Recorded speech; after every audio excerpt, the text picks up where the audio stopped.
Good morning students. Economics का chapter number 5 human capital formation in India, ये chapter हमने कल स्टार्ट किया था। तो कल हमने पढ़ा था what is human capital and what is human capital formation. ठीक है, आज हम पढ़ेंगे sources of human capital formation, कि कैसे हम ह्यूमन कैपिटल फॉर्मेशन बना सकते हैं, कैसे इसको फॉर्मुलेट किया जा सकता है, कौन कौन से इसके सोर्सेज हैं। ह्यूमन कैपिटल फॉर्मेशन का मतलब स्किल्स को इम्प्रूव करना, नॉलेज को इंक्रीज़ करना, क्वालिटीज़ को बढ़ाना। तो इनके सोर्सेज कौन कौन से हैं, कैसे हम अपनी स्किल नॉलेज को इंक्रीज़ कर सकते हैं। So first one is expenditure on education. अगर हमारे देश में अगर हम एक्सपेंडिचर करेंगे एजुकेशन के ऊपर ज़्यादा, ठीक है, तो बच्चों की स्किल्स नॉलेज क्वालिटीज़ इंक्रीज़ होती जाएंगी। So first source is expenditure on education. Expenditure on education is an important source of capital formation.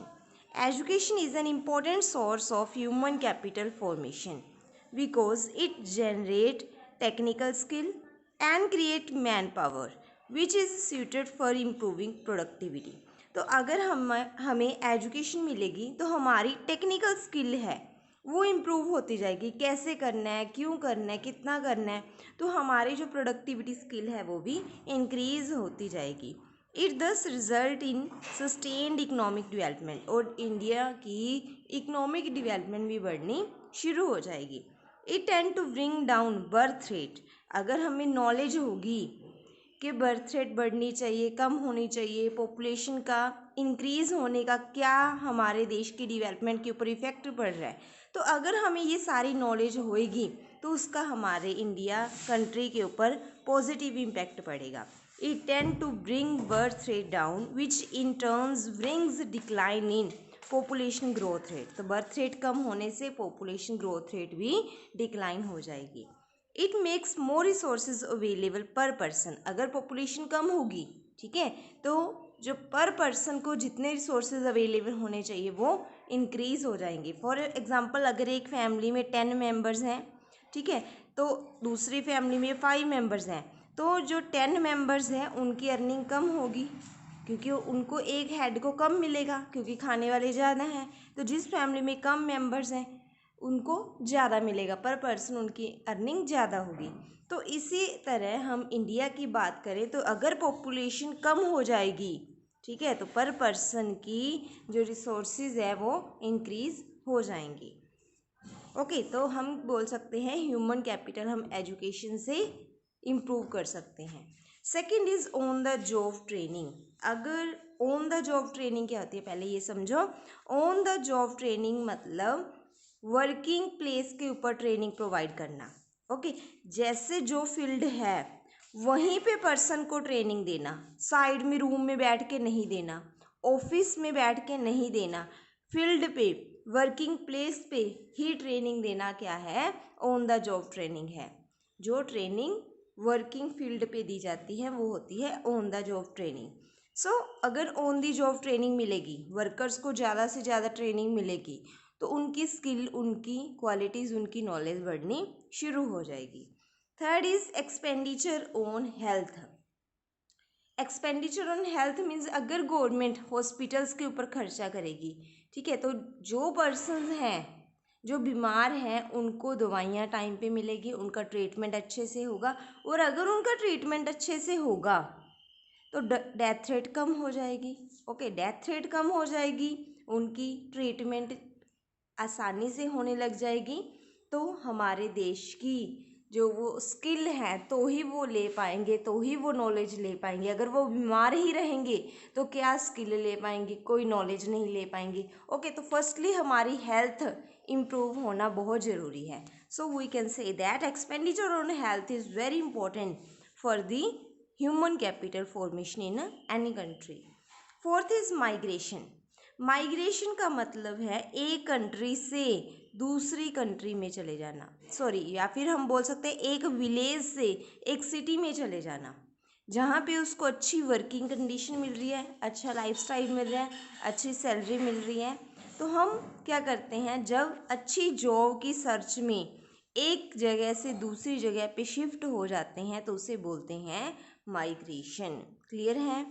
Now let us read the meaning of migration. People sometimes migrate from one place to other in search of better jobs. Better jobs की तलाश में वो एक जगह से दूसरी जगह पे जाते हैं। तो अगर हम एक जगह पे ही बैठे रहेंगे, विलेज में ही बैठे रहेंगे, तो हमारी स्किल नॉलेज बिल्कुल डाउन हो जाएगी। अगर हम माइग्रेट हो जाए, एक जगह से दूसरी कंट्री या सिटी शिफ्ट हो जाते हैं, तो वहाँ पे हमें अच्छी जॉब मिलेगी, अच्छी स्किल मिलेगी, अच्छी नॉलेज मिलेगी और हमारा लिविंग स्टैंडर्ड क्या हो जाएगा, हाई हो जाएगा। So fifth point is expenditure on information. Information पे भी खर्चा आना चाहिए। People seek information regarding salaries and other facilities available in labour market so they can choose the right job.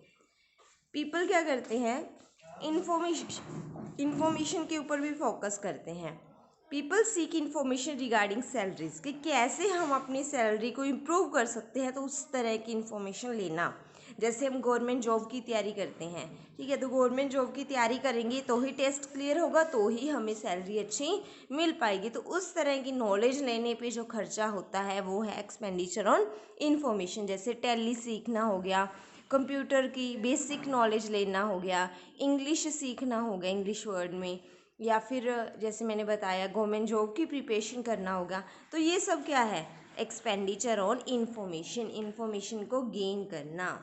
So these are the sources by which we can formulate the human capital. Our next topic is human capital and human development. अब इन दोनों में क्या difference है, what is human capital and what is human development. First one is human capital. Human capital considers education and health as a mean to increase labor productivity. Human capital का मतलब है education और health का अच्छे होना। जितनी education है, जितनी स्किल है, जितने नॉलेज है, वो हमारे देश की ह्यूमन कैपिटल है। Human capital is narrow concept which treat human being. Human beings की क्वालिटी नॉलेज को हम बोलते हैं ह्यूमन कैपिटल। तो ये एक नैरो कंसेप्ट है। If it is not achieve the investment is not created to be productive.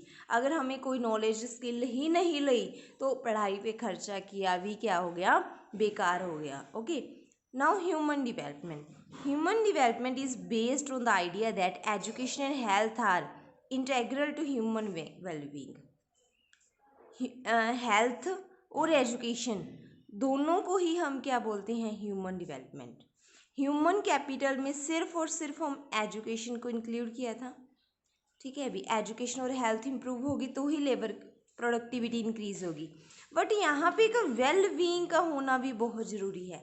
उसके अंदर मोरल एजुकेशन भी होनी चाहिए। स्किल ले ली, नॉलेज आ ली, उसको बोलने की नहीं अक्ल, ओके, तो वो क्या है, वो गलत है। तो ह्यूमन डेवलपमेंट में हम एजुकेशन और हेल्थ के साथ साथ ह्यूमन वेलबींग के ऊपर भी फोकस किया जाता है कि अच्छा नागरिक होना भी बहुत जरूरी है। When people have to ability to read and apply their knowledge to drive maximum benefit they will be able to lead a long and healthy life. अगर उनमें रीड और अप्लाई नॉलेज करने की एबिलिटी है तो वो हेल्दी लाइफ जी सकते हैं। Human development is an end in itself, human capital are the means. Human capital तो एक साधन है। Okay, next is fourth point, role of human capital formation in economic growth. Economic growth में human capital का अच्छा होना क्यों ज़रूरी है। अगर हमारे में स्किल नॉलेज होंगी तो बहुत ही फ़ायदे हैं। First one is effective use of physical capital. जो हमारे पास रिसोर्सेज हैं, मशीनरी है, उसको कैसे हैंडल करना है, वो नॉलेज हमें एजुकेशन ह्यूमन कैपिटल से ही मिलती है।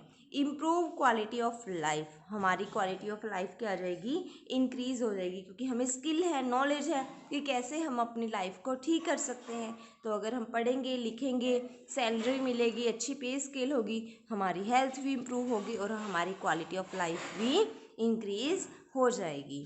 Third point is raises efficiency and productivity. अगर हमने मशीनरी चलाने की नॉलेज ले ली कि कैसे मशीनरी चलानी है ओके, तो मशीनरी की नॉलेज से प्रोडक्शन जो है वो बढ़नी शुरू हो जाएगी। So these are the points you have to read, if any doubt you can ask me. आज आपने पॉइंट नंबर 4 यहाँ तक अच्छे से लर्न करना है, पॉइंट नंबर 4 तक। कोई भी डाउट हुआ तो हम कल जो मीटिंग में डिस्कस करेंगे। Okay, thank you.